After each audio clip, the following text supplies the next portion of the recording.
After you sand your door and manage to get all the CNC marks off, and I know that takes a while, but it's worth it, take your time, we're going to put in the dowels inside each of these holes. That's just something that looks good. It gives it some interest. It makes it so not everything is flat. So here's all those dowels that we cut before. Now, if these dowels have to be tapped in with a hammer, you actually have to put them in. They don't fit in, so you have to take a hammer and whack them in.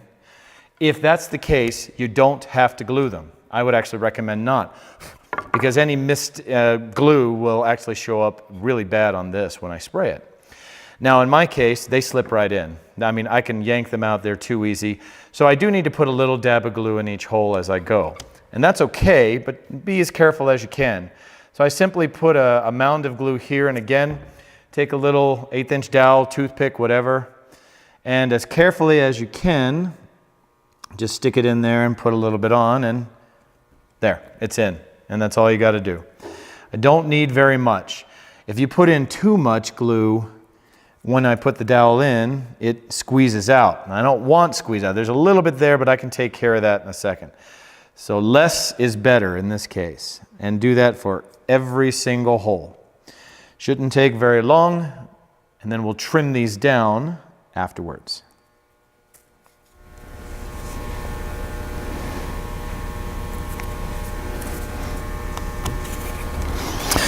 All right, we've got them all in, except you notice that I left these two out, and of course they're the ones that I drilled through. So if I shove hard, that dowel is going to go through it. So what I need to do is glue it, stick it in, and keep it so that it's sticking out about the same amount as the rest of them. Just be careful that you don't push it down too far, because there is later another dowel that we've got to put in on the other side. So I'm going to put a little extra glue on this, simply because there's nothing on the bottom holding it. And I'm going to be extra careful as I stick it in there. Try not to touch anything but that. All right, move that around. And even I had to pull it out just a little and just kind of let it sit. And then do the same on the other side. Grab a little extra glue here, right there, and then a little on the side of the dowel.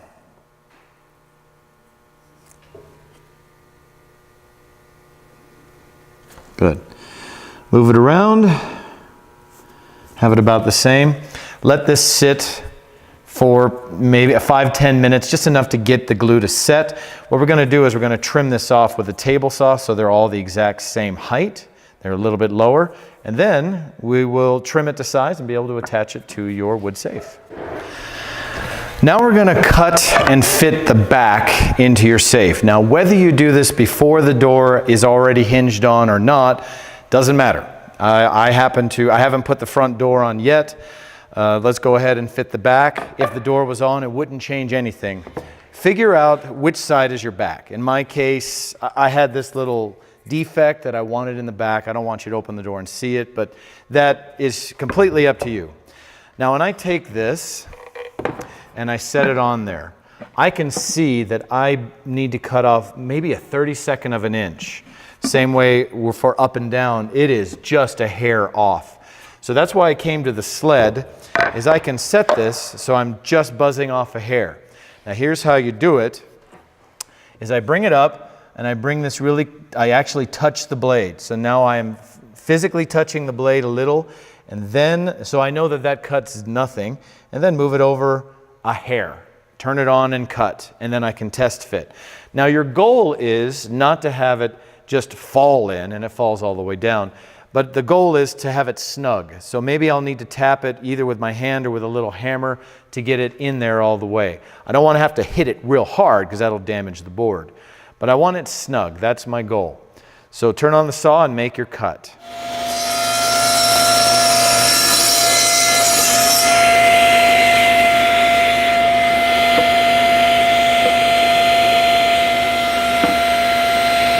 Now I check it both ways. Now the blade is running very gently. Okay, that's 0.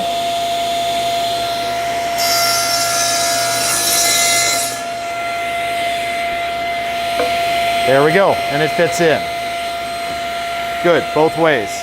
Now we're going to do the same thing this direction. Because there's a decent amount of wood here, it's not going to rock. I can rip. Besides, I'm only taking off a 32nd of an inch. It's not enough to really do any harm. There's 0. Bring it over a little and cut. Pull it away, pull it back.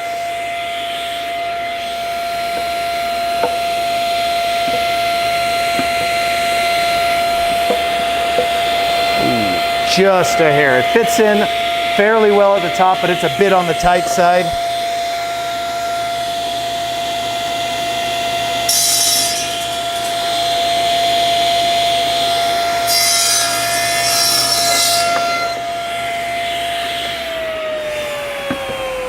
There we go. And that fits in fairly well. It is tight, but that's what I wanted. I want to be able to tap it in. Good. Now we're not going to put the back in yet. That is the very last thing you do. You don't put the back in until after you figure out what your combination is. That's a big mistake that I don't want you to make. Now that your pegs are in your door, it's time to trim them down so they're all the same height. To do that, we're going to run it through the table saw vertical. Now, if you're not comfortable doing this, just ask me and I'll do it for you. Otherwise, here's how you set it up. We have to take the guard off. So you lift, finger in the hole, lift and pull it out. Now I know the camera isn't looking directly in, so what you've got is a magnetic flap on the right that keeps all the sawdust down into the pipe. So you just kind of push it. It's magnetic, it just pushes out. There's a handle on the right side of the blade and you lift up. So lift up and that just pulls right out. Then push it back down out of the way and put that flap back and then put this back in and that's it and you're ready to go. The only thing to watch out, if you take this and set it on top like this, it's got a big bump here that's no good. It needs to fit back and slip underneath. You'll feel it down and then back in and now it's flush. Now what we want to do is lower the blade so it's just up above those tabs, I don't know, half an inch or so, give or take. So it's not very high above your sticks. All right, so what you want to do is set it to 7/8 of an inch. 7/8 is right there, and you're going to run it through. Now, obviously, guys, you can't have your hand here. You're going to cut your fingers. So your fingers have to stay above the fence, and if it's too high above the fence, you'll push out, and that's another problem. So too low is dangerous, too high is just going to make it look terrible. So your goal here is to, I like to have my fingers right about the top edge and push through, and I'm trying really hard to just keep it nice and flush straight through. Like I said, if you're not comfortable doing this, let me know.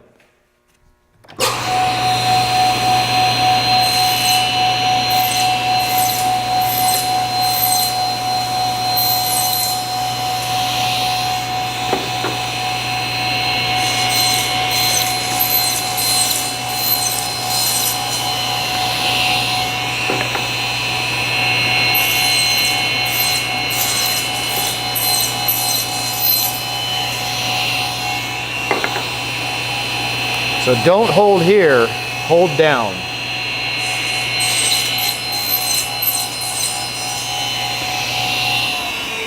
Good. Now they still protrude a little bit beyond the what's flush, which is what I wanted, so I can touch and feel, but they're low enough that they're not sticking out too far and look a little odd. It's time to fit the door into your box. Now, figure out which side is the front, and that is totally up to you.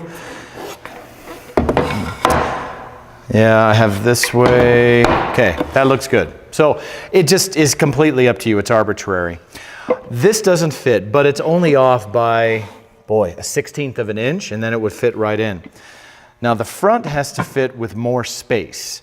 I want at least a 1/16 of an inch all the way around the front so that it can open and shut. If it's too tight, I can't get it open or closed. So the blade that we're cutting on is 1/8 of an inch. So if I simply cut 1/8 and 1/8 off, it'll fit just about perfectly. However, what I want is to cut about the same amount off all four sides. So I'm looking at this. Let me get a little closer. I can see that the distance here to here is greater than the distance here to here. Why? Who knows? It doesn't really matter. But again, this distance here is smaller than this one. So I can remove a little bit more off of these two and still be all right. It doesn't need to be perfect, but I wanted it to be close to the same distance all the way around so that you don't look at it and go, why is that so tiny? It just doesn't look quite right. So again, we're back here at the crosscut sled. I'm going to remove most of my material, one full blade width from this side and this side, the two sides that were bigger than the other two. Then if I need a little more, I can nibble just a hair away on the other two.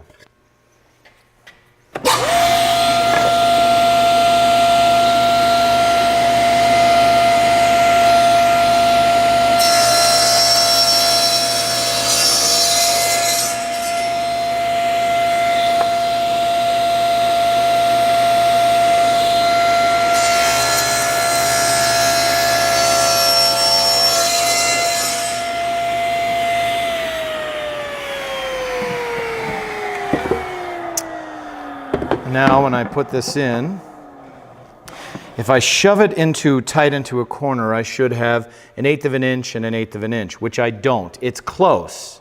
I took a full 1/8 off, but since it was a little oversized, I'm close, but I don't have enough to be comfortable with it opening and shutting. I made another one earlier that the gap was so tight that it just touched as I went. So I'd rather this gap be a little oversized. Now I can cut the other two maybe half of a blade width or so. So it's going to be these two right here. I cut these two, I'm going to cut these two, but only about half of what I did on my first run.